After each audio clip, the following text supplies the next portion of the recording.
Greetings to you in the name of our Lord Jesus Christ. మన ప్రభువును రక్షకుడు యేసుక్రీస్తు వారి యొక్క శ్రేష్టమైన నామములో మీ అందరికీ శుభాభివందనాలు. We thank God for this privilege we have of each week studying God's word. ప్రతి ఒక్కొక్క వారం కూడా దేవుని యొక్క వర్తమానం చదవడానికి దేవుడు ఇచ్చినటువంటి అనుగ్రహ ఐశ్వర్యాన్ని బట్టి దేవుని నామానికి అవకాశాన్ని బట్టి వందనాలు. And I would like to thank each one of you for taking your precious time మీలో to watch this program. మీలో ప్రతి ఒక్కొక్కరు ఈ కార్యక్రమం చూడడం కోసమై మీరు సమయాన్ని కేటాయించారు, అందుని బట్టి మీకు వందనాలు. Today, before we begin our study, shall we seek God's blessing? ఈ రోజు మనం దేవుని యొక్క వర్తమానాన్ని మనం ధ్యానించడానికి ముందుగా దేవుని యొక్క ఆశీర్వాదం కోసమై మనం దేవుని వైపు చూసి ప్రార్థన చేసుకుందాం. Our loving Father, we thank you for this privilege we have of studying your word. ప్రేమ కలిగిన తండ్రి, మీ యొక్క వాక్యాన్ని ధ్యానం చేసుకోవడానికి మీరు ఇచ్చిన మంచి అవకాశాన్ని బట్టి మీకు వందనాలు. We thank you for the promise of the Holy Spirit. పరిశుద్ధాత్మ వాగ్దానమును బట్టి వందనములు.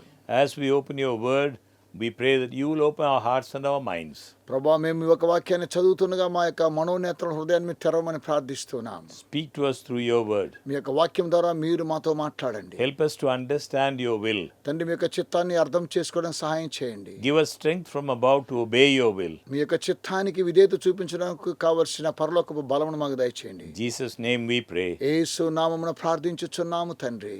Amen. Amen. In the year 1956, in Belgian Congo, that nation was caught in the grip of a civil war. 1956వ సంవత్సరంలో బెల్జియన్ కాంగో ఒక క్రూరమైన అంతర్యుద్ధం గుప్పిట్లో చిక్కుకుంది. There was a doctor, Dr. Paul Carlson. His hospital was taken over by rebel forces.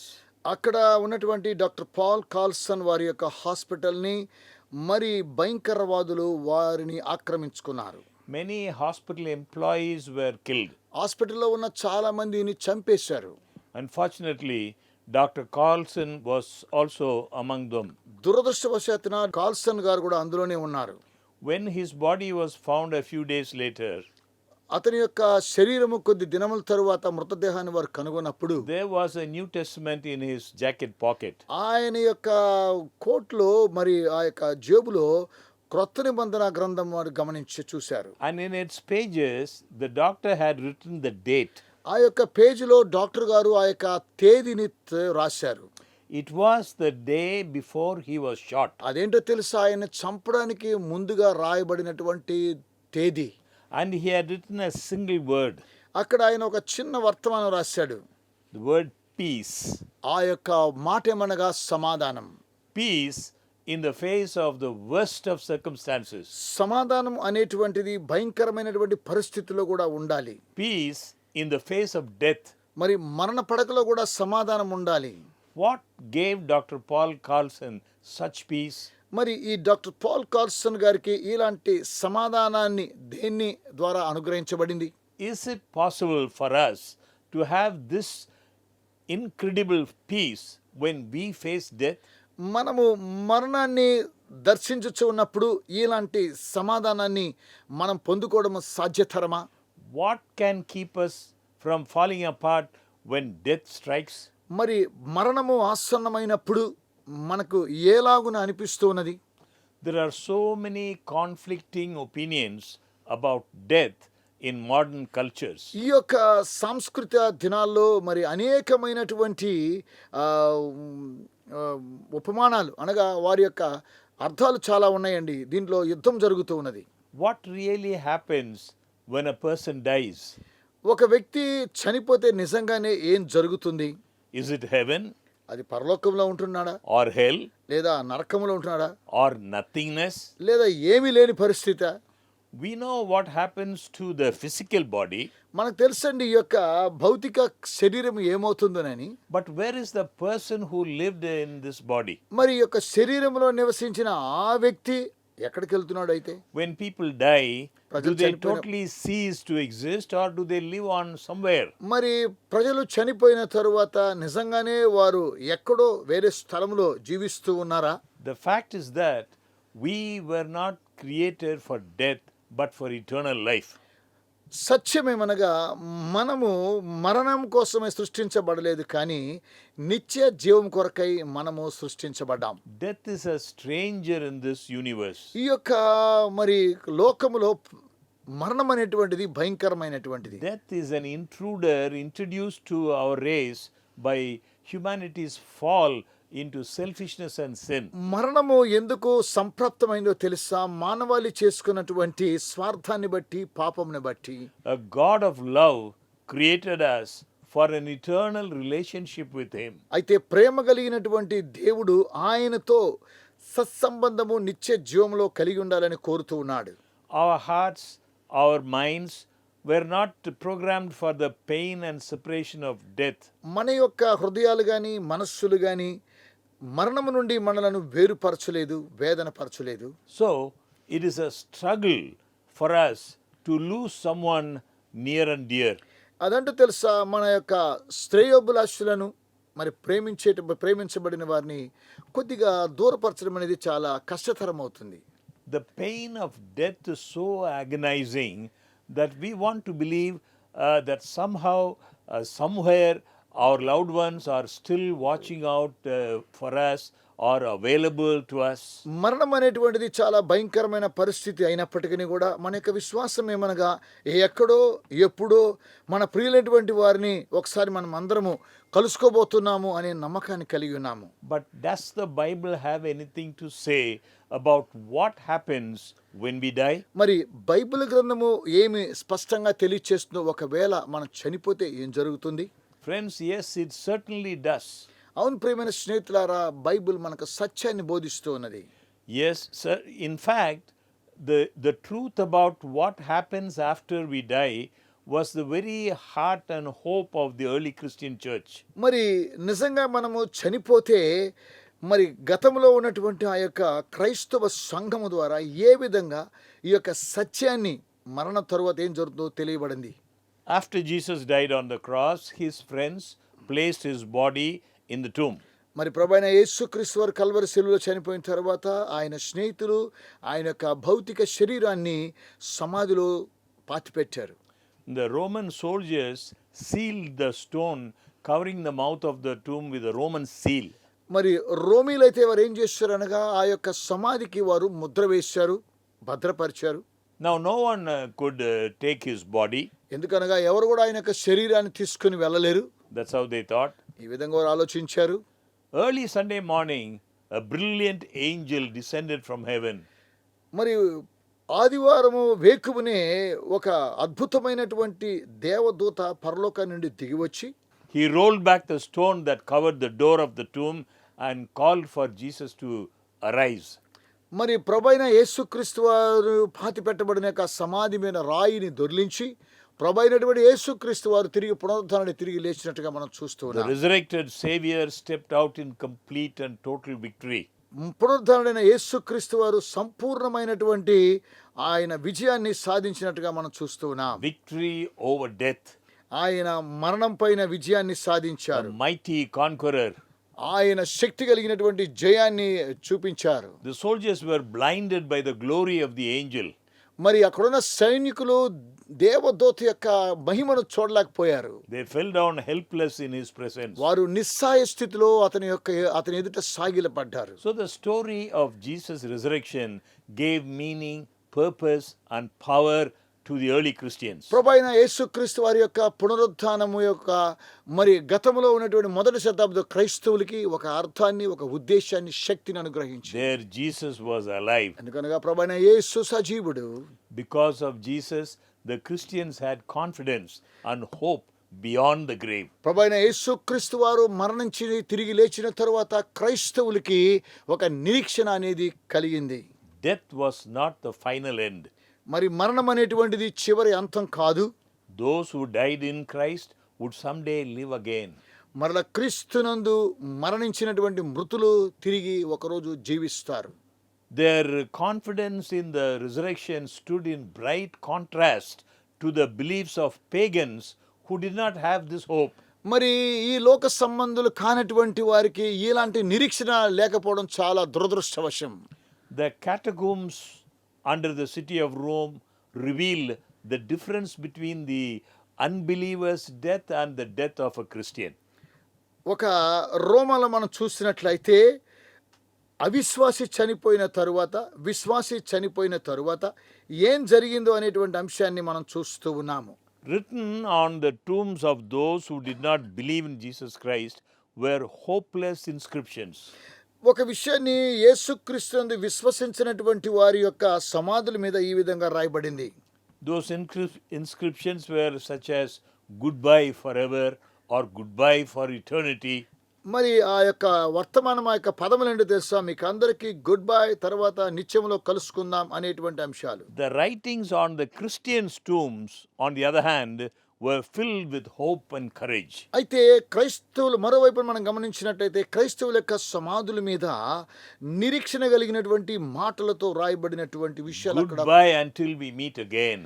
మీకందరికీ good bye, మరలా మనం కలుసుకునేంత వరకు. Goodbye until the morning. లేకపోతే గుడ్ బై, ఉదయకాల సమయాన్ని మళ్ళా కలుసుకుందాం. So their hope and courage in the face of death was founded in the promise of their Savior. మరి వారికి ఉన్నటువంటి నిరీక్షణ, ధైర్యము ఏమనగా ఈ యొక్క మరణంలో కూడా వారు విశ్వసించిన రక్షకుడైన యేసు ఇచ్చిన వాగ్దానం మీద What we ఆధారపడి. read in Revelation chapter 1 verse 18, I am he who lives and was dead, and behold, I am alive forevermore. Amen. And I have the keys of Hades and death. నేను మొదటి వాడను, కడపటి వాడను, జీవించువాడను, మృతుడనైతిని కానీ ఇదిగో యుగ యుగములు సజీవుడనై ఉన్నాను. మరియు మరణం యొక్కయు పాతాళ లోకం యొక్క తాళపు చెవులు నా స్వాధీనములో ఉన్నవి. So the resurrection of Christ is the foundation of the Christian's hope. క్రీస్తు పునరుద్ధానము యొక్క ప్రాముఖ్యమైనటువంటి నిరీక్షణ స్థాపనేమనగా అదే క్రైస్తవులకున్న నిరీక్షణ. The Apostle Paul assures us that there is life after death. అపోస్తలైన పౌలు అంటున్నాడు, మరణించిన తరువాత మనకు జీవం కలదంటున్నాడు. But only after resurrection. అయితే పునరుత్థానం చెందిన తరువాతనే. He clearly stated that if there is no resurrection, then there is no future for the believer. అతడు స్పష్టంగా తెలియజేస్తున్న మృతులు లేపబడని ఎడల క్రీస్తు కూడా లేపబడదు అనగా విశ్వాసము కూడా వ్యర్థమే అంటున్నాడు. Listen to what he said. Notice what he said in 1 Corinthians chapter 15. ఆ మొదటి కొరింథీయులకు రాసిన పత్రిక 15వ అధ్యాయంలో అతడు ఏం చెప్పాడో మనం We చూస్తున్నాం find కదా. from verses 16 to 18, if 16 the నుండి dead do not rise, then Christ is not risen. And if Christ is not risen, your faith is futile. మరి 16 నుండి 18 వచ్చి మనం చూస్తుంటే మృతులు లేపబడని ఎడల క్రీస్తు కూడా లేపబడలేదు. క్రీస్తు లేపబడని ఎడల మీ విశ్వాసం వ్యర్థమే, మీరు ఇంకా మీ పాపంలోనే ఉన్నారు. అంతేకాదు క్రీస్తును నిర్దించిన వారు నశించిరి. You are still in your sins. Then also those who have fallen asleep in Christ have perished. ఎందుకనగా మీరు ఇంకా పాపంలోనే ఉన్నారు కాబట్టి, అంతేకాదు క్రీస్తును నిద్రించిన వారు కూడా నశించిపోతూ ఉన్నారు. But to understand why Paul said this, we must understand what the Bible teaches about death itself. అపోస్తలైన పౌలు ఏం సెలవిచ్చాడో మనం కూడా దీన్ని అర్థం చేసుకోవాలి. మరణాన్ని గురించినటువంటి ప్రాముఖ్యమైన అంశాన్ని గమనించాలి. Death came to human race because we were separated by sin from God. మనము పాపము చేసి దేవునికి దూరం అవుతూ ఉన్నాము. God is the source of life. మరి దేవుడు జీవమై ఉన్నాడు. In Genesis chapter 3 verses 18 and 19 we read, God told Adam, after his fall, you shall eat the herb of the field. ఆదికాండం 3వ అధ్యాయం 18, 19 వచనంలో మరి దేవుడైన యెహోవా నరుడు ఒంటరిగా ఉంటున్నాడు, మంచిది కాదు, వాటికి సాటి అయినటువంటి సహాయమును మరి మంచి ఆహారాన్ని భుజించమని దేవుడు In సెలవిచ్చాడు. the sweat of your face you shall eat bread till you return to the ground. నీవు దేవుడని యెహోవా నేల మీద నుంచి నీవు చనిపోయేంత వరకు కూడా నువ్వు కష్టపడి జీవించాలి, పని చేయాలని సెలవిచ్చాడు. For out of it you were taken, for dust you are, and to dust you shall return. ఎందుకనగా నీవు మంటిలో నుండి నీవు తీయబడితే కనుక తిరిగి మన్నైపోతున్నావని సెలవిచ్చాడు. So friends, here is the key to understanding what death is all about. నా ప్రియమైన స్నేహితులారా, ఒక విషయం గమనించండి. మరణం అంటే ఏంటో ఒకసారి మీరు గమనించండి. The Bible says that in death we return to the dust from which we were taken. మరి బైబిల్ గ్రంథం తెలియజేస్తున్నది మంటిలో నుండి జన్మించిన తీయబడిన మనము తిరిగి మంటికి చేరుకొనుచూ ఉన్నాము. Notice how God created Adam.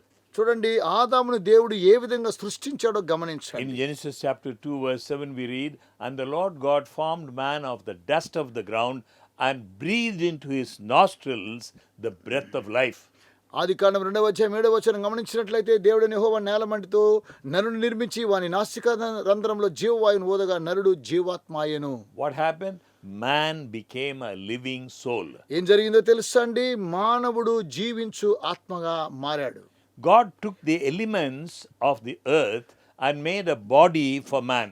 దేవుడు మరి నేలమంటిని తీసుకుని నరుని నిర్మించాడు. When he was finished fashioning the body, ఆయన ఆ యొక్క శరీరాన్ని నిర్మాణం చేసిన తరువాత he had only a lifeless corpse. ఎందుకనగా పనికిరాని జీవం లేనటువంటి ఒక శవం లాంటిగా ఒక మనిషి ఉన్నాడు అక్కడ. It took something more to make him a living being. అతడు జీవించేటువంటి మనిషిగా మార్చాలి కదా. And the Bible says that God breathed into Adam's nostrils the breath of life. Bible గ్రంథం తెలియజేస్తూ ఉన్నది, యెహోవా వాని నాసికా రంధ్రం జీవవాయువును ఊదగా నరుడు జీవాత్మాయెను. And man became a living soul. అప్పుడు మానవుడు జీవించు జీవాత్మ ఆయను. We can make an equation like this. మనము లెక్కలు ఈ విధంగా చూసుకుందాం, లెక్కలు వేసుకుందాం ఈ విధంగా. Body plus breath శరీరము అలాగే ఆయన నాసికా రంధ్రం is equal జీవవాయువు, to a living soul. అది ఈక్వల్ టు లివింగ్ సోల్ అన్న జీవాత్మ అంటారు. And death is only the undoing of this combination of body and the breath of life. మరి మరణం అనేటువంటిది ఆ యొక్క శరీరమును అలాగే జీవాన్ని ఏకం చేస్తూ ఉన్నది. Body minus breath is a lifeless corpse. మరి శరీరము మైనస్ జీవము అన్నట్లయితే అది జీవము లేనటువంటిది జీవోత్సవం. This is what the wise man said in Ecclesiastes. ఇదేనండి మరి జ్ఞాని అయినటువంటి సొలొమోను ప్రసంగిలో తెలియజేశాడు. We read in Ecclesiastes chapter 12 verse 7. మరి ఈ విషయాన్ని ప్రసంగ గ్రంథం 12వ అధ్యాయం 7వ వచనం చదువుతున్నాము. Then the dust will return to the earth as it was, and the spirit will return to God who gave it. మన్నైనది వెనకటి వలనే మరలా భూమికి చేరును, ఆత్మ దాన్ని దయచేసిన దేవుని యొద్దకి మరలా పోవును. And Job says this essentially the same thing.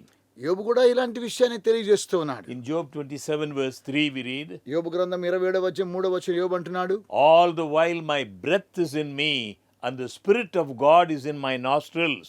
దేవుని జీవంతోడు నా ప్రాణమును వ్యాకులప సర్వశక్తిని తోడు ఆయన యొక్క జీవము నా నాసికా రంధ్రంలో ఉన్నది అంటున్నాడు. That breath is what God put it in Adam's nostrils when he created him. మరి దేవుడు ఎప్పుడైతే ఆదామును సృజించినప్పుడు ఆయన జీవవాయువుని అతనిలోనికి పంపించాడు నాసికా The రంధ్రం ద్వారా. psalmist agrees with this. మరి కీర్తనకారుడు ఈ విషయాన్ని మరి అంగీకరిస్తూ We read ఉన్నాడు. in Psalm 146 verses 3 and 4. 146వ కీర్తన 3-4 వచనం చూస్తున్నాము. Do not put your trust in princes, nor in a son of man, in whom there is no help. His spirit departs, he returns to his earth. In that very day, his plans perish. రాజుల చేతనైనను నరుల చేతన రక్షణ కలుగదు, వారిని నమ్ముకొనకుడి, వారి ప్రాణం వెడలిపోవును, వారు మంటి పాలగుదురు, వారి సంకల్పములు నాడే నశించును. King David is very clear about what happens when a person dies. రాజైనటువంటి దావీదు స్పష్టంగా ఒక వ్యక్తి చనిపోతే ఏం జరుగుతుందో తెలియచేస్తూ His ఉన్నాడు. breath leaves the body తన యొక్క జీవ వాయువు తన యొక్క శరీరాన్ని and విడిచిపెట్టిపోతుంది. his conscious thoughts stop. తనకున్నటువంటి ఆ యొక్క సంకల్పాలు ఆగిపోతూ ఉన్నాయి, ఆలోచనలు. And this harmonizes with what Solomon said. ఈ విషయాన్ని సొలొమోను గ్రంథకర్త కూడా రాస్తూ ఉన్నాడు. Ecclesiastes 9 verses 5 and 6. మరి ప్రసంగ గ్రంథము 9వ అధ్యాయం 5-6 వచనాలు. For the living know that they will die, but the dead know nothing, and they have no more reward. బ్రతికి ఉండి వారు తాము చతురని ఎరుగుదురు, అయితే సచ్చిన వారు ఏమీ ఎరుగరు, వారి పేరు మరువబడి ఉన్నది. For the memory of them is forgotten, also their love, their hatred, and their envy have now perished. వారికి ఒక ఏ లాభం కలుగదు, వారికి ప్రేమింపరు, పగబెట్టుకుంటారు, అసూయపడరు, సూర్యుని కింద జరుగు వాటిలో దేని అందును వారికి ఎప్పటికీ వంతు లేదు. They know nothing. వాటిలో దేని అందును వారికి మరి వంతు లేదు. And evidently that text is not just speaking of knowing nothing here on earth. మరి యొక్క భూమి మీద ఏమి సంబంధం లేనటువంటి అంశాన్ని మనం గమనిస్తూ ఉన్నాము.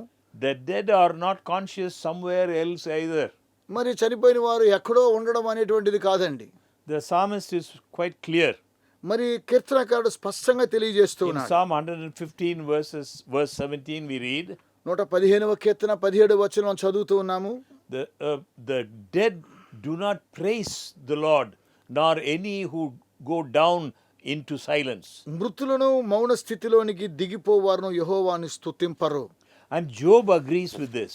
యోబు దీనిని అలాగనే ప్రోత్సాహపరుస్తూ Job chapter అంగీకరిస్తున్నాడు. 17 verse 13. యోబు గ్రంథం 17వ అధ్యాయం 13వ వచనం, If I wait, the grave is mine house. I have made my bed in darkness. ఆశ ఏదైనా నాకుండిన ఎడల పాతాళము నాకు ఇల్లు అను ఆశయే చీకటిలో నా పక్క పరుచుకొనుచున్నాను. And notice how Job describes death. చూడండి యోబు మరణాన్ని గురించి ఎంత చక్కగా వివరిస్తూ ఉన్నాడు. How Job describes the hope of life after death. మరణించిన తరువాత మనకి ఎలాగున జీవం కలదని యోబు నిరీక్షిస్తున్నాడు. We read చూడండి in Job 14 verses 14 and 15. మరి యోబు గ్రంథము 14వ అధ్యాయము 14-15 వచనం చూస్తున్నాము. If a man dies, shall he live again? మరణమైన తరువాత నరులు బతుకుదరా? All the days of my hard service I will wait till my change comes. అలాగుండిన ఎడల నాకు విడుదల కలుగు వరకు నా యుద్ధ దినమన్నీ నేను కనిపెట్టింది కదా. And he says, you shall call and I will answer you. నీవు పిలిచిన వెంటనే నేను నీకు సమాధానమిత్తును. In Job 14, chapter 14 verses 10 to 13, యోబు గ్రంథము 14వ అధ్యాయం 10 నుండి 13 వచనం చూస్తే, man dies and is laid away. Indeed, he breathes his last. And where is he? So man lies down and does not rise. మరి అయితే నరులు మరణమై కదలలేక పడి ఉందురు. నరులు ప్రాణం విడిచిన తరువాత వారు ఏమైపోతారు? How long? ఎంతకాలం? Verse 30 says, till the heavens are no more, they will not awake nor be roused from their sleep. మరి 13వ వచనం, తెలుగులో 12వ వచనం, ఆకాశం గతించిపో వరకు వారు మేలుకొనరు, ఎవరునూ వారిని నిద్ర లేపజాలరు. And he says, oh, that you would hide me in the grave, that you would conceal me until your wrath is past. 13వ వచనం అంటది, నీ పాతాళమును దాచిన ఎడల ఎంతో మేలు, నీ కోపము చల్లారు వరకు నన్ను చాటున నుంచిన ఎడల ఎంతో మేలు. And you would appoint me a set time and remember me. నాకు ఇంత కాలమని నీవు నియమించి. Job uses the term sleep in speaking of death. మరి యోబు మరణాన్ని గురించి నిద్రకు పోలుస్తూ ఉన్నాడు. Other Bible writers describe death the same way. Bible రచయితలు కూడా మరణాన్ని గురించి ఈ విధంగానే రాస్తూ ఉన్నారు. David writes in Psalm 13 verse 3, దావీదు 13వ కీర్తన 3వ వచనంలో రాస్తున్నాడు, consider and hear me, O Lord my God, enlighten my eyes, lest I sleep the sleep of death. యెహోవా నా దేవా నా మీద దృష్టి ఉంచి నాకు ఉత్తరం ఇచ్చు, నాకు ఉత్తరం ఇమ్మంటున్నాడు. Daniel, the prophet, speaking of death and the resurrection, he describes this way. దానియేలు కూడా యొక్క మరణాన్ని గురించి పునరుత్థానాన్ని గురించి ఈ విధంగా వివరిస్తూ ఉన్నాడు. Daniel chapter 12 verse 2 we read, దానియేలు గ్రంథం 12వ అధ్యాయం 2వ వచనం చదువుతున్నాము. many of those who sleep in the dust of the earth shall awake, మరియు సమాధిలో నిద్రించి అనేకులు మేలుకొనెదరు. some to everlasting life, and some to shame and everlasting contempt. కొందరు నిత్య జీవం అనుభవించుటకును, కొందరు నింద పాలగుటకును. You'll remember the prophet Nathan told King David what would happen to him when his time to die came. మరి నాతాను మరి దావీదు చనిపోవడానికి దినం ఆసన్నమైనప్పుడు ఏం ప్రవచించాడో ఒకసారి మనం చూడబోతున్నాం. Nathan said, when thy days be fulfilled, thou shalt sleep with thy fathers. నీ దినములు సంపూర్ణములగినప్పుడు నీవు నీ పితరులతో కూడా నిద్రించిన తరువాత. Jesus himself referred to death as sleep. ప్రభువైన యేసుక్రీస్తు వారు కూడా మరణాన్ని నిద్రకు పోలుస్తూ ఉన్నాడు. He used the same descriptive term to describe the death of his dear friend Lazarus. తన ప్రియుడైనటువంటి స్నేహితుడైనటువంటి లాజరు చనిపోయినప్పుడు కూడా ఈ విధంగానే ప్రభువు సెలవిచ్చాడు. The home of Lazarus, Mary and Martha in Bethany was a place Jesus often visited. ప్రభువైన యేసుక్రీస్తు వారు అప్పుడప్పుడు వెళుతూ కలుసుకుంటున్నటువంటి బెతనీలో ఉన్నటువంటి ఆ యొక్క ఇంట్లో మరియా, మార్తా, లాజరు ఉండేవారు. In John 11:5 we read that now Jesus loved Martha and her sister and Lazarus.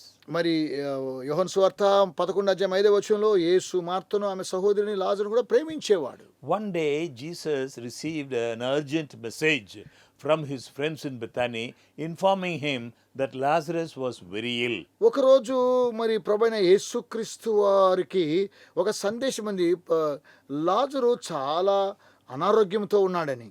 But Jesus stayed where he was by the Jordan River for another 2 days. ప్రభువైన యేసుక్రీస్తు వారు యోర్దాను నది దగ్గర మరో 2 దినాలు గడపవలసి వచ్చింది. Finally, he told his disciples, "Our friend Lazarus sleeps, but I go that I may wake him up." చివరిగా ప్రభువైన యేసు అన్న మాటలేంటో తెలుసా? తరువాత మన స్నేహితుడైన లాజరు నిద్రించున్నాడు, అతన్ని మేలుకొలుప వెళ్ళుచున్నానని వారితో చెప్పాడు. And the disciples were confused as to why Jesus would want to wake up a sick man. ప్రభువైన యేసుక్రీస్తు వారు వెళ్ళి వ్యాధిగ్రస్తుడైనటువంటి ఆ వ్యక్తిని ఎందుకు నిద్ర లేపాలని మరి తనతో ఉన్నటువంటి శిష్యులు కూడా కొద్దిగా సందిగ్ధంలో పడ్డారు. We read in John chapter 11 verse 12, they said, "Lord, if he sleeps, he will get well." మరి యోహాను సువార్త 11:12 ప్రభువా, మరి శిష్యులు అంటున్నారు, ప్రభువా అతడు నిద్రించినట్లా బాగుపడుననిది. Then Jesus said to them plainly, "Lazarus is dead." ఆ తర్వాత ప్రభువైన యేసుక్రీస్తు వారు ఏమన్నారు తెలుసా? కావున యేసు లాజరు చనిపోయాడన్నారు. And I am glad for your sakes that I was not there, that you may believe. నేను అక్కడ మీరు నమ్మునట్టు నేను అక్కడ ఉండలేదని మీ నిమిత్తం సంతోషించున్నాను. Nevertheless, let us go to him, he said.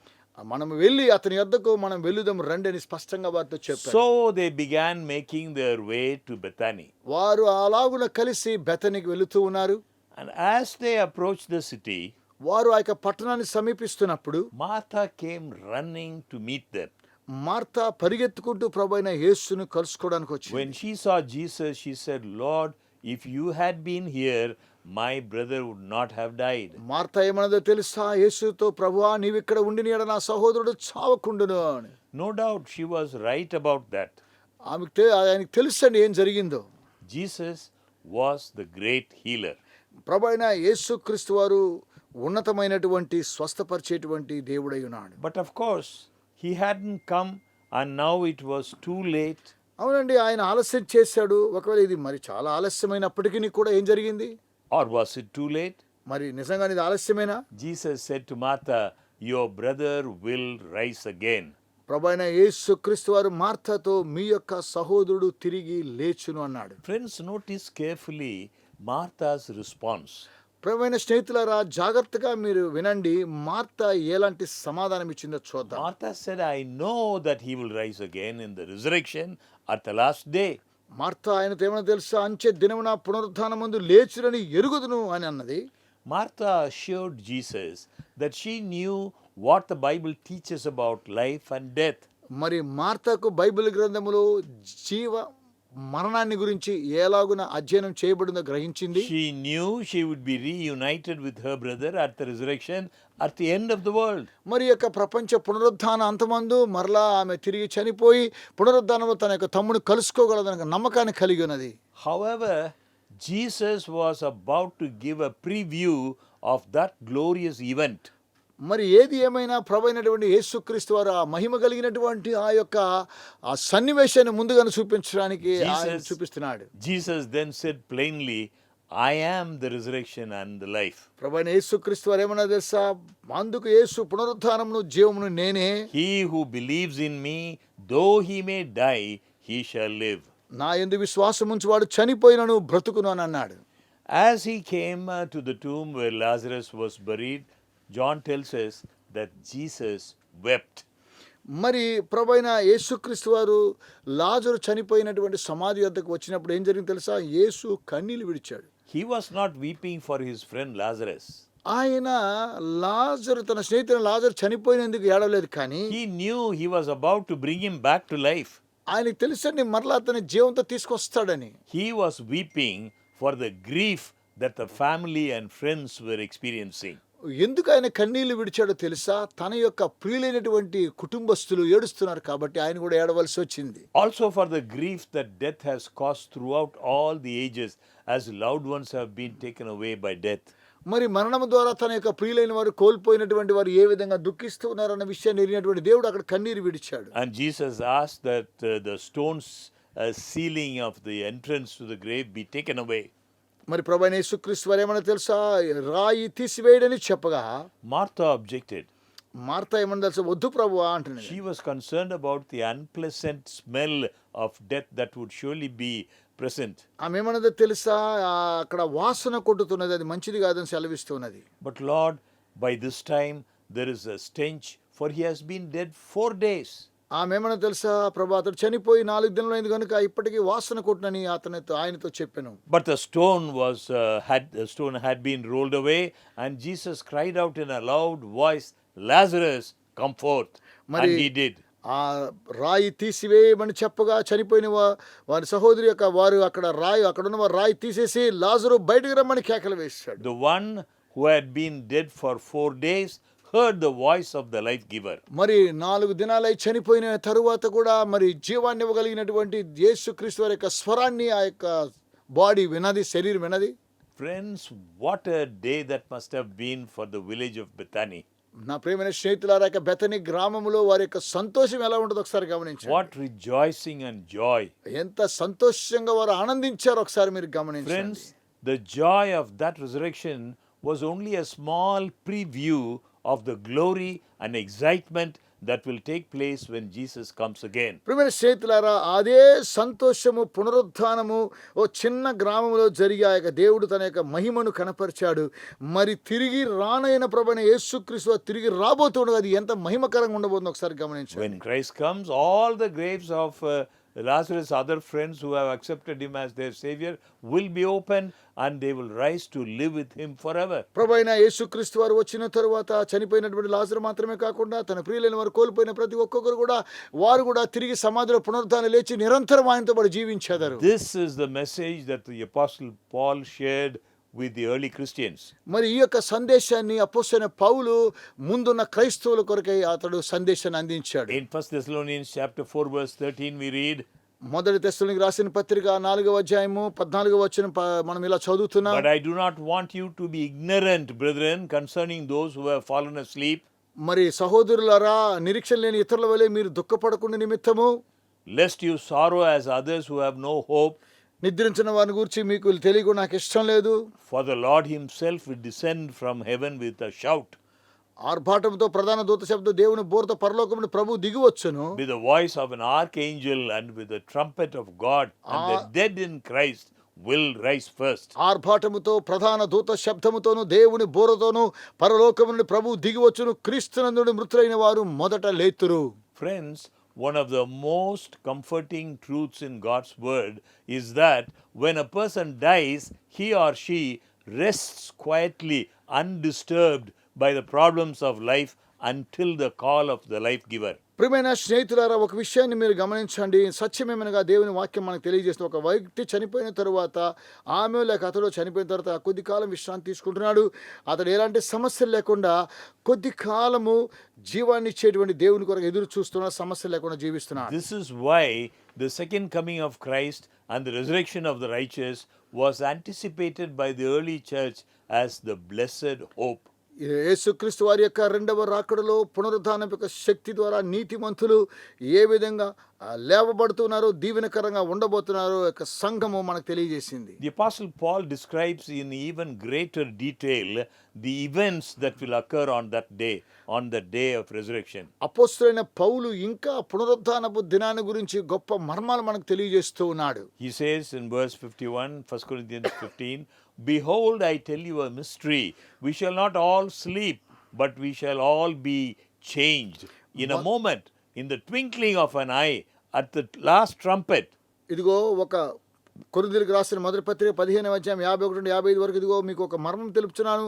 మనమందరం నిద్రించము కానీ నిమిషములో ఒక రెప్పపాటున కడబుర మూరగానే మనమందరము మార్పు పొందుదుము. For the trumpet will sound, and the dead will be raised incorruptible, and we shall be changed. బూరం రోగును అప్పుడు మృతులు అక్షయులుగా లేపబడుదురు, మనము మార్పు పొందుదము. For this corruptible must put on incorruption, and this mortal must put on immortality. క్షయమైన ఈ యొక్క శరీరం అక్షయతను ధరించుకొనవలసినది, మత్స్యమైన ఈ శరీరం అమర్త్యతను ధరించుకొనవలసినది. So when this corruptible has put on incorruption, and this mortal has put on immortality, then shall be brought to pass the saying that is written, Death is swallowed up in victory. ఈ క్షయమైనది అక్షయతను ధరించుకున్నప్పుడు, ఈ మత్స్యమైనది అమర్త్యను ధరించుకున్నప్పుడు విజయమందు మరణం మింగివేయబడును అని వ్రాయబడిన వాక్యం నెరవేరును. ఓ మరణమా నీ విజయం ఎక్కడా? ఓ మరణమా నీ ముళ్ళు ఎక్కడా? O death, where is your sting? O Hades, where is your victory? ఓ మరణమా నీ విజయం ఎక్కడా? ఓ మరణమా నీ ముళ్ళు ఎక్కడా? Friends, of course, this passage by Paul was in complete harmony with what Jesus himself told his disciples. ప్రియమైన స్నేహితులారా, ప్రభువైన యేసుక్రీస్తు వారు తన యొక్క శిష్యులతో చెప్పినటువంటి మాట ఇవి ఇలాగునున్నాయి. Jesus said, "Do not marvel at this, for the hour is coming in which all who are in the graves will hear the voice and come forth." ప్రభువైన యేసుక్రీస్తు వారు ఏమైనా తెలుసారా? దీని గురించి ఆశ్చర్యపడకుండా ఒక కాలం వచ్చినది, ఆ కాలం సమాజంలో వారందరూ ఆయన శబ్దాన్ని విని తిరిగి లేస్తారని సెలవిచ్చాడు. Those who have done good to the resurrection of life, and those who have done evil to the resurrection of condemnation.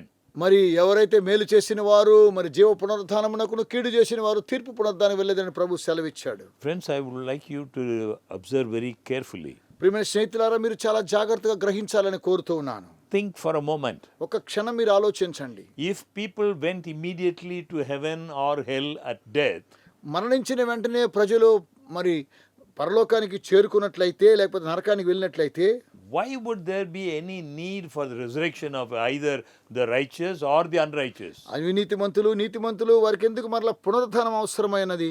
Why would Jesus speak of his return as when we receive our reward? మనము ప్రభువైన యేసుక్రీస్తు వారు తిరిగి వస్తూ ఉండగా మన యొక్క బహుమానాన్ని మనం ఏ విధంగా పొందుకోవాలో ప్రభు సెలవిచ్చాడు కదా. Jesus says in Revelation chapter 22 verse 12, ప్రకటన గ్రంథం 22వ అధ్యాయం 12వ వచనం ప్రభువైన యేసు అన్నారు, "And behold, I am coming quickly, and my reward is with me to give to everyone according to his work." ఇదిగో త్వరగా వచ్చుచున్నాను, వాని క్రియల చొప్పున ప్రతి వానికి ఇచ్చుటకు నేను సిద్ధపరిచిన జీతము నా యొద్ద ఉన్నది అంటున్నాడు. The Bible is very clear. Bible చాలా స్పష్టంగా తెలియజేస్తుంది. When people die, they are sleeping, resting from their troubles and labors until Jesus comes again. Bible గ్రంథం స్పష్టంగా తెలియచేస్తుంది, ప్రజలు చనిపోయిన తర్వాత వారు నిద్రించుచున్నారు, విశ్రాంతి పొందుచున్నారు, వారికి ఎలాంటి శ్రమలు కానీ కష్టాలు లేవు. ప్రభువైన యేసుక్రీస్తు వారు వచ్చేంత వరకు వారు అలాగునే ఉండవలసిన వారై ఉన్నారు. What is he coming for? ఆయన ఎందుకోసం వస్తూ ఉన్నాడు? He is coming to resurrect and be reunited with all those who accept his sacrifice on their behalf. మరి ఆయన రావడానికి గల కారణమేమనగా ఆయన పునరుద్ధానుడై మరలా అందరినీ ఆయన యందు ఏకము చేసి ఆయన త్యాగం ద్వారా, ఆయన చేసినటువంటి త్యాగం ద్వారా, ఆయన అంగీకరించడం ద్వారా మనమందరం అలాగ నమ్ముతూ ఉన్నాం. He is coming again ఆయన because he loves you and wants to spend eternity with you. ఆయన తిరిగి రాబోతున్నాడు, ఎందుకనగా ఆయన మిమ్మల్ని ప్రేమిస్తున్నాడు, ఆయన మీతో కూడా నిత్యత్వంలో ఉండాలని కోరుతూ ఉన్నాడు. Friends, just listen to this good news. ప్రియమైన స్నేహితులారా, యొక్క శుభవర్తమానం మీరు ఆలకించాలని We కోరుతూ read in 1 Thessalonians chapter 4 verse 17, మొదటి తెస్సలోనికి రాసిన పత్రిక 4వ అధ్యాయం 17వ వచనం చదువుతున్నాము. "Then we who are alive and remain shall be caught up together with them in the clouds to meet the Lord in the air." ఆ మీదట సజీవులమై నిలిచిండు మనము వారితో కూడా ఏకముగా ప్రభువుని ఎదుర్కొనుటకు ఆకాశ మండలమునకు మేఘం మీద కొనిపోబడుచు ఉన్నాము. And he says, "And thus we shall always be with the Lord." Bible గ్రంథం తెలియజేస్తుంది, కాగా మనము సదాకాలం ప్రభువుతో కూడా ఉందుము. Yes, friends, our Jesus who loves us and died for us will give us a new bodies. He will give us eternal life on that day. అవును ప్రియమైన స్నేహితులారా, ప్రభువైన యేసుక్రీస్తు వారు మనల్ని ప్రేమించారు, మన కోసమై మరణించారు, మన కోసమై నూతన శరీరాన్ని, నిత్యత్వాన్ని ఆ దినాన్ని మనకు దయచేయబోతున్నాడు ఆయన తిరిగి రాబోయేటువంటి ఆ సమయంలో. And we will live with him forever and ever. ఆయనతో కూడా నిత్య కాలం మనము నివసించదము, జీవించదము. But someone may be thinking, what about the story of the thief on the cross? కొంతమంది ఏమడుగుతున్నారు అనగా, మరి కల్వరి శిలువలో ఉన్నటువంటి యొక్క దొంగ యొక్క చరిత్ర ఏంటని అడుగుతున్నారు. Didn't he go to heaven with Jesus on the same day he died? మరి అతడు మరణించిన తరువాత ప్రభు అయినటువంటి యేసుతో పాటు అతడు పరలోకానికి చేరుకున్నాడని ప్రశ్నిస్తున్నారు. Let us see what the Bible really teaches about the thief on the cross. మరి కల్వరి శిలువలో ఉన్న దొంగను గురించి కొన్ని విషయాలు మనం ఏం తెలియజేస్తున్నాం మనకు చూద్దాం. Jesus was crucified between two thieves. ప్రభు అయిన యేసుక్రీస్తు వారు ఇద్దరు దొంగల మధ్య సిలువ వేయబడ్డారు. The book of Mark tells us that at first both of them taunted Jesus and challenged him. Bible గ్రంథం మార్కు సువార్త మనం చూసినట్లయితే ఇద్దరు దొంగలు కూడా ప్రభు అయిన యేసు మీద సవాలు విసురుతూ ఉన్నారు. That if he really had power, he should deliver himself and them. నిజంగానే ఆయనకి శక్తిమంతుడైతే ఆయన మనల్ని విడిపించవచ్చు కదా. Then one of the thieves, touched by what he saw in the unselfish, loving character of Jesus, he became repentant. మరి అందులో ఒక దొంగ మాత్రము దేవుని ద్వారా తాకబడి ప్రభు అయినటువంటి యేసుక్రీస్తు వారి యొక్క ప్రేమను, నిస్వార్థాన్ని, యేసుక్రీస్తు వారి యొక్క గుణాతిశయాన్ని గమనించాడు. And he began to believe that the Savior was in fact more than just another man being crucified next to him. అతడు ఏం విశ్వసించాడు అనగా తనకు ప్రక్కలో సిలువేయబడినటువంటి ఆ యొక్క వ్యక్తి వలె ప్రభైన రక్షకుడు కూడా ఆ విధంగానే ఉన్నాడు, ఆయన రక్షకుడని నిన్న He విశ్వసించాడు. said, Lord, remember me when you come into your kingdom. అతడేమన్నాడు తెలుసా? దేవా, నీ రాజ్యం వచ్చినప్పుడు నన్ను జ్ఞాపకం చేసుకోమన్నాడు. If you read that verse carefully, comparing other passages of scriptures, Jesus said to him, assuredly, I say to you today, you will be with me in paradise. మరి ఆ Bible గ్రంథంలో ఉన్న వాక్యాన్ని మనం గమనించి చూసినట్లయితే నిజంగానే నేడు నీవు నాతో కూడా పరదేశులో ఉందువని ప్రభు సెలవిచ్చాడు. Jesus surely seems to say that the thief would go immediately after death into heaven. ప్రభువైన యేసుక్రీస్తు వారు నిశ్చయంగా తెలియజేసి అతడు మరణము తరువాత వెంటనే పరలోకానికి వెళుతూ ఉన్నాడు, పరదేశులని. But Jesus himself did not go to heaven immediately when he died. ప్రభువైన యేసుక్రీస్తు వారు మరణించిన తరువాత ఆయన వెంటనే పరలోకానికి వెళ్ళలేదు. The Bible tells us that Jesus died on that day, Friday, and was buried in Joseph's tomb. Bible తెలియజేస్తున్న ప్రభువైన యేసుక్రీస్తు వారు ఆ దినాన్ని చనిపోయినప్పుడు అది శుక్రవారము, మరి యేసేబు యొక్క సమాధిలో ఆయనను పాతిపెట్టారు. Sunday morning, the resurrected Jesus appeared to Mary. ఆదివారం ఉదయమున పునరుద్ధరణైన యేసు మరియకు ప్రత్యక్షమయ్యి She wanted to worship him, ఆమె ఆయన్ను ఆరాధించాలని కోరుకున్నది. but he did not permit her because he had not yet ascended to heaven. అయితే ప్రభువైన యేసుక్రీస్తు వారు నేను ఇంకా పరమునకు చేర్చబడలేదు అని సెలవిచ్చారు. Listen to what Jesus said. ప్రభువైన యేసుక్రీస్తు వారు ఏం చెప్పారు ఒకసారి విందాం. In John 20 verse 17 he says, I have not yet ascended to my Father. మరి యోహాను సువార్త 20:17 యేసు ఆమెతో నేను ఇంకనూ తండ్రి యొద్దకు ఎక్కిపోలేదు గనుక. This was Sunday morning. ఎందుకనగా అది ఆదివారం ఉదయం. He said he did not yet ascend to his Father. ఆయన ఏమన్నారు తెలుసా? ఇంకా నేను తండ్రి యొద్దకు ఎక్కిపోలేదు. Jesus was not with the thief in paradise on Friday. శుక్రవారం నాడు యేసుక్రీస్తు వారు దొంగతో కలిసి పరదేశులో ఉండలేదు. In fact, the Bible it is very clear that the thief was not in paradise on that Friday either. Bible గ్రంథం స్పష్టంగా తెలియచేస్తూ ఉన్నది దొంగ శుక్రవారం నాడు పరదేశులోనికి చేరలేదని. Because if you read carefully, it says, therefore, because it was the preparation day, Bible గ్రంథం స్పష్టంగా మనము చదువుకున్నట్లయితే ఆ దినము సిద్ధపరచు దినము, that the body should not remain on the cross on the Sabbath. ఆ యొక్క మరుసటి విశ్రాంతి దినము ఆ యొక్క శరీరము శిలువ మీదే ఉన్నది. For that Sabbath was a high day. ఆ యొక్క విశ్రాంతి దినము మహాదినము. The Jews asked Pilate that their legs might be broken and that they might be taken away. యూదులు వారి యొక్క శరీరములను కాళ్ళు విరగ్గొట్టించి వారిని తీసివేయించమని పిలాతును అడిగిరి. Then the soldiers came and broke the legs of the first and of the other who was crucified with Christ. కాబట్టి సైనికులు వచ్చి ఆయనతో కూడా సిలువ వేయబడిన మొదటి వాని కాళ్ళను రెండవ వాని కాళ్ళను విరగొట్టారు.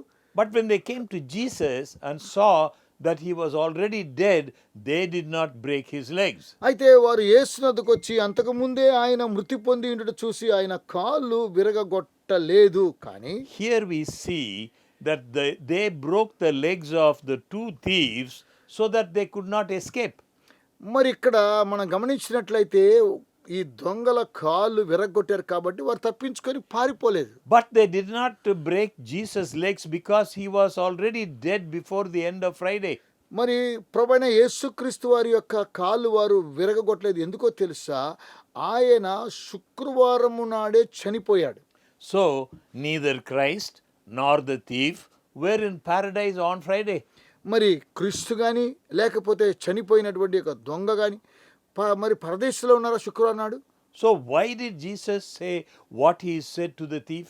మరి ఎందుకు ప్రభైన యేసుక్రీస్తు వారు ఈ యొక్క దొంగతో ఇలాగున చెప్పారు? Friends, it's very important to understand that in the original Greek text, there was no punctuation.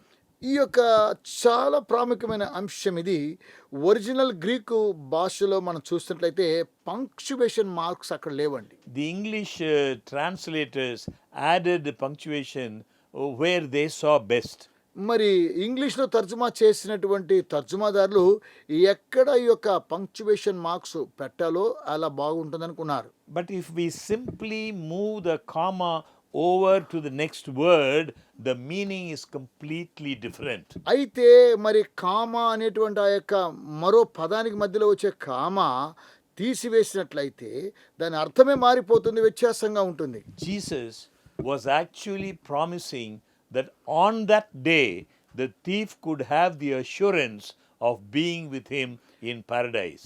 ప్రభువైన యేసుక్రీస్తు వారు స్పష్టంగా వాగ్దానము చేయడం ఏమనగా, ఆ దినమున దొంగతో నీవు పరదేశులో ఉంటావని అతనితో చెప్పాడు. Verily, verily, I say unto you, today you will be with me in paradise. మరియు నేను సెలవిచ్చినదేమనగా, నేడు నీవు నాతో కూడా పరదేశులో ఉండేది అంటున్నాడు. What a wonderful assurance to the dying thief. మరి చనిపోతూ ఉన్నటువంటి ఆ యొక్క దొంగకు అద్భుతమైనటువంటి నిరీక్షణను కలుగు చేశాడు. When there was no hope for him, అతనికి నిరీక్షణ అనేటువంటి సమయంలో, when all he could see was a darkness that terrified his soul, ఆ యొక్క ఆత్మ అంతా కూడా అంధకారంతో నిండుకొనుచు ఉన్న సమయంలో Jesus could promise him hope beyond the grave. ప్రభువైన యేసుక్రీస్తు వారు సమాధి కంటే గొప్ప వాగ్దానాన్ని అతనికి దయచేశాడు. Jesus promised that thief in that very hour, today, ప్రభువైన యేసుక్రీస్తు వారు ఆ యొక్క క్షణములోనే అతనికి వాగ్దానం చేశాడు. today I am telling you, నేను నీతో చెబుతూ ఉన్నాను, or right now I am telling you, you will be with me in paradise. లేకపోతే ఇప్పుడే నేను సెలవిస్తున్నాను, నీవు నాతో కూడా పరదేశులో ఉంటావన్నాడు. Yes, friend, today, right now, అవును ప్రియ స్నేహితులారా, ఈ రోజు ఇప్పుడే you and I also can have that assurance. మీకు నాకు ఇలాంటి నిర్ధారణ నిరీక్షణ కలదు. In Christ, we can have the assurance of our salvation. యేసుక్రీస్తులో మన యొక్క రక్షణకు నిరీక్షణ కలదు. The greatest gift God can give to us, you and me, is eternal life. దేవుడు నీకు నాకు అనుగ్రహించేటువంటి గొప్ప బహుమానం ఏమనగా నిత్య జీవం, Victory over our enemy, మన యొక్క శత్రువు మీద విజయాన్ని ఇస్తూ ఉన్నాడు, victory over death. మరణం మీద విజయాన్ని ఇస్తూ. All other gifts are worthless without it. ఇవన్నీ కూడా లేనటువంటి మరి విలువ లేనటువంటి ఇతరుల వరము కన్నా, And it is ours for the asking. ఎందుకనగా ఈ యొక్క గడియ కోసమే మనం అడుగుతూ ఉన్నాం.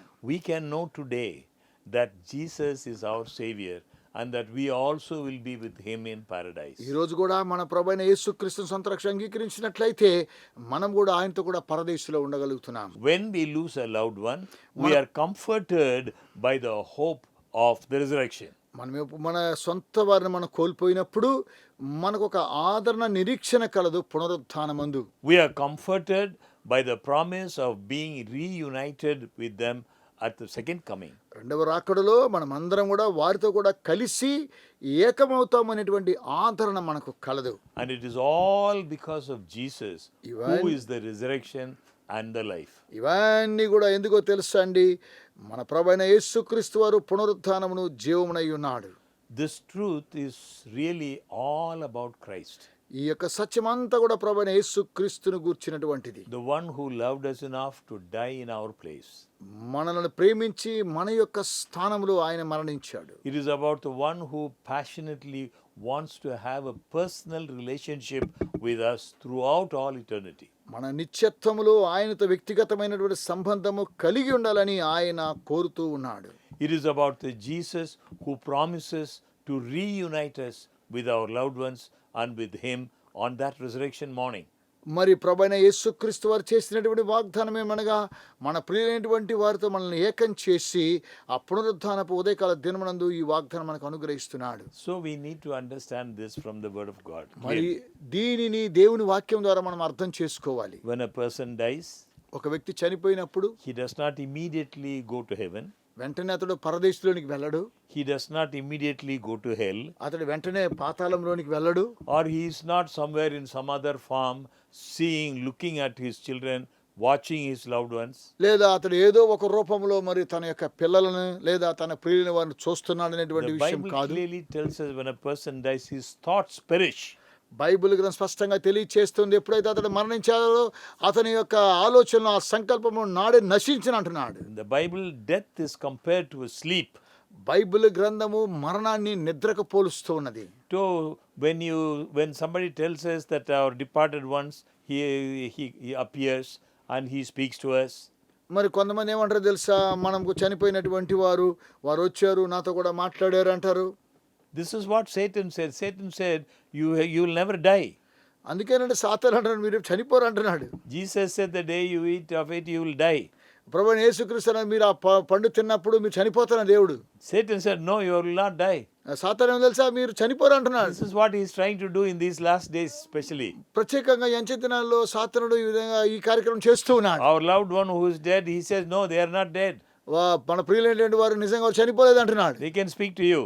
వారితో మాట్లాడవచ్చు You అంటున్నాడు. can communicate with them. వారితో కూడా సంభాషించవచ్చు అంటున్నాడు. In our last message, we saw God hates this, communicating with any communication with the dead.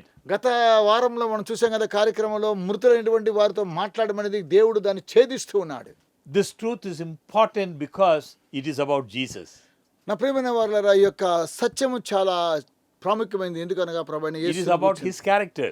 ఆయన యొక్క గుణాతిశయమును గురించి, It is about his fairness, ఆయన యొక్క మంచితనాన్ని గురించి, his justice, his grace, ఆయన యొక్క న్యాయం, ఆయన యొక్క కృపను బట్టి, his undying love for us. ఆయన మన నిమిత్తమై ప్రాణం పెట్టిన And ప్రాణమును this బట్టి. truth is also important because it protects us from deception. ఈ యొక్క సత్యము చాలా ముఖ్యము. ఎందుకో తెలుసా, మోసం నుండి మనలను రక్షిస్తూ ఉన్నది. Today, the question of life after death and supposed communication with the dead is all throughout popular media and literature. నేటి దినాల్లో చనిపోయినటువంటి వారితో మాట్లాడడం అనేటువంటిది ఇది చాలా ప్రఖ్యాతిగాంచినటువంటి మీడియా ద్వారా ఇది పరిగణించబడుతూ ఉన్నది. The devil is a great impersonator and deceiver.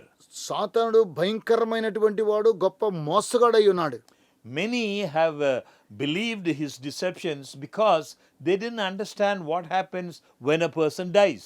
చాలా మంది నమ్ముతూ ఉన్నారు వాని యొక్క మోసాన్ని.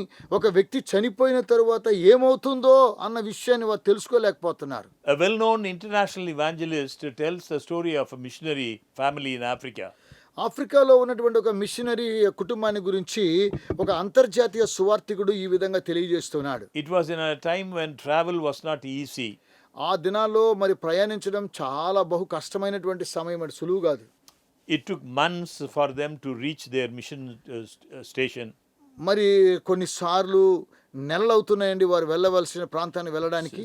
Tragedy struck when their 6-year-old son contracted malaria and died. మరి తన యొక్క కుమారుడు, ఒక ట్రాజడీ అసంభవం జరిగిందండి. 6 సంవత్సరాల వయసులో ఉన్న కుమారుడు మలేరియాతో చనిపోయాడు. The parents were heartbroken, their joy was gone. మరి తల్లిదండ్రులు ఎంతగానో వారి హృదయం బద్దలైపోయింది. Their house was quiet and their hearts ached. వారి యొక్క సంతోషం పోయిందండి, వారి యొక్క గృహం అంతా కూడా నెమ్మదైపోయింది. But the work of the mission had to go on. మరి వారి హృదయం బద్దలైనా కూడా దేవుని యొక్క పరిచర్య కొనసాగించాల్సి వచ్చింది. One day the wife was working alone in a home. ఒకరోజు భార్య ఒంటరిగా పని చేస్తుందండి. Her husband was visiting distant villages. తన భర్త ఏదో ఒక గ్రామానికి వెళ్ళాడు. While working in the kitchen, she heard the screen door open behind her. ఒకసారి ఆమె పని చేస్తూ ఉన్నప్పుడు ఆ కిచెన్ డోర్ వెనక ఉన్నటువంటి ఆ యొక్క స్క్రీన్ తొలగించినట్టుగా చూసింది. Turning around, she was startled to see the form of her little boy coming toward her. "Mummy, mummy," he cried. వెంటనే ఆమె తిరిగి చూసినప్పుడు చనిపోయిన చిన్న కుమారుడు లోపలికి వస్తూ మమ్మీ మమ్మీ అంటూ అరుస్తూ ఏడుస్తూ ఉన్నాడు. Everything in her wanted to believe that this was her son, but she knew better. మరి అన్ని కూడా ఆమె గ్రహించి ఇతడు నిజంగానే తన కుమారుడు అనుకున్నది, కానీ ఇంకా ఆమె అర్థం చేసుకోగలిగింది. She knew what the Bible teaches about death. ఆమెకు తెలుసండి బైబిల్ గ్రంథము మరణాన్ని గురించి ఏం బోధించిందో She ఎరిగింది. knew this must be a deception. ఇది ఒక మోసమని ఆమె గ్రహించింది. "You can't be my son," she said. ఆమెన్నది నువ్వు నా కుమారుడు కావన్నది. The Bible says that the dead know not anything. Bible తెలియజేస్తూ ఉన్నది మృతులైన వారికి ఏమి తెలియదన్నది. As she mentioned the Bible, the figure before her changed. ఎప్పుడైతే బైబిల్ గ్రంథంలో ఉన్న వాక్యాలు తెలియజేస్తుందో ఆ యొక్క స్వరూపము మారిపోయింది. Instead of her son, she saw an evil angel, ఆమె కుమారునికి బదులుగా దురాత్మ అక్కడ చూసిందండి. which then disappeared. ఆ తర్వాత అది అదృశ్యమైంది. As she related the story later, she was confident. She saw with her very eyes the demon that had tried to deceive her. ఆమె గమనించింది ఏంటో తెలుసా, ఆమె యొక్క కళ్ళకు ముందుగానే సాతానుడు ఏ విధంగా వచ్చి ఆమెను మోసం చేశాడో గ్రహించగలిగింది. Though she misses her son, ఆమె కుమారుని కోల్పోయినప్పటికీ she has even greater confidence today in the blessed hope of seeing him on the resurrection morning. ఆమెకు అంతకన్నా గొప్ప నిరీక్షణ కలిగినది. ఎందుకనగా ఆ పునరుత్థానం అనేటువంటి దినాన్ని ఉదయాన్ని ఆమె తిరిగి చూడగలదనే నమ్మకాన్ని కలిగింది. Friends, perhaps you have wondered about death. ప్రియమైన స్నేహితులారా, మరణాన్ని గురించి మీరు ఆశ్చర్యపోతూ ఉన్నారేమో. Perhaps you have lost a loved one. ఒకవేళ మీ ప్రియులైన వారు మీరు కోల్పోయారేమో. You long to be reunited. మరలా తిరిగి కలుసుకోబోతున్నారు. The good news, friends, ప్రియమైన స్నేహితుల మంచి వర్తమానం is ఇదే. that the Bible's teaching on death is clear. Bible గ్రంథము మరణాన్ని గురించి స్పష్టంగా తెలియచేస్తూ ఉన్నది. The dead are not aware of the passing of time. మరి మరణించినటువంటి వారు అలాగునే వెళ్ళిపోతూ ఉన్నారు. They are not having to watch us suffer and go through difficulties and hardship. వారు మరి వేదన గాని కష్టాలు గాని అనుభవించడం లేదు. They are resting, they are sleeping. వారు విశ్రాంతి పొందుకొనుచు నిద్రించుచు They are ఉన్నారు. waiting for the resurrection morning when the voice of Jesus, the life giver, will pierce the tombs and they will come forth. జీవాన్ని ఇచ్చేటువంటి ప్రభు అయినటువంటి యేసుక్రీస్తు వారు తిరిగి వచ్చినప్పుడు ఆ పునరుత్థానపు దినమందు వారిని పిలుస్తూ ఉండగా వారు సమాధిలో నుండి తిరిగి లేచి వారు నిరీక్షణ పొందేదరు. I am thankful for Jesus, are not you? నేను యేసుక్రీస్తుని గురించి కృతజ్ఞుడై ఉన్నాను. మీరు Aren't కృతజ్ఞత you కలిగి ఉన్నారా? thankful that he has conquered death, that he came forth victorious from the grave? ఆయన మరణాన్ని జయించాడు కాబట్టి ఆయనకి మీరు వందనస్తులుగా ఉండరా? అలాగునని ఆ మరణాన్ని సమాధిని జయించాడు కదా. We have the glorious hope of being reunited when Christ comes. ప్రభువైన యేసుక్రీస్తు వారు తిరిగి వచ్చినప్పుడు మనమందరం కలుసుకునేటువంటి ఆ మహిమ కలిగిన దినం ఒక రోజు ఉన్నదండి. Shall we pray? ప్రార్థన చేసుకుందాం. Our loving Father, we thank you for your living word. ప్రేమ కలిగిన మా తండ్రి, జీవం కలిగిన మీ వాక్యమును బట్టి మీకు వందనములు. We thank you for our Savior is the resurrection. మా పునరుత్థానుడైన యేసుక్రీస్తు వారు పునరుత్థానం అందరిని బట్టి మీకు We వందనాలు. thank you for that glorious day of Christ coming, ప్రభు అయిన యేసుక్రీస్తు వారు మహిమకరమైన దినములు రాబోతున్నారని బట్టి వందనాలు. when we will all be reunited with our loved ones, మేమందరము కలిసి మా ప్రియులైన వారితో ఏకం కాబోతూ ఉన్నాము. when our eternal life with Christ begins. మా యొక్క నిత్య జీవము ప్రభు అయిన యేసుక్రీస్తు వారితో ప్రారంభం కానున్నది. We thank you for this glorious hope. తండ్రి, మహిమ కలిగిన యొక్క నిరీక్షణ బట్టి వందనములు. Keep us faithful to that very day. తండ్రి, ఆ దినం వరకు నమ్మకం కలిగి ఉన్న సాయం చేయండి. In Jesus' name we pray. యేసు నామమున ప్రార్థించుచున్నాము తండ్రి. Amen. Amen. Thank you, dear friends. Please remember every Monday evening, 7:30 to 8:30. ప్రియమైన స్నేహితులారా, ప్రతి సోమవారం రాత్రి 7:30 నుండి 8:30 గంటల వరకు మమ్మల్ని మీరు జ్ఞాపకం చేసుకోండి. Remember this program in your prayers. ఈ యొక్క కార్యక్రమాన్ని మీ యొక్క ప్రార్థనలో జ్ఞాపకం చేసుకోండి. Pray. We are praying for you. మీకోసం ప్రార్థిస్తూ ఉంటున్నాం. Thank you and God bless you. మీకు అందరికీ వందనాలు. దేవుడు మిమ్మల్ని దీవించును గాక.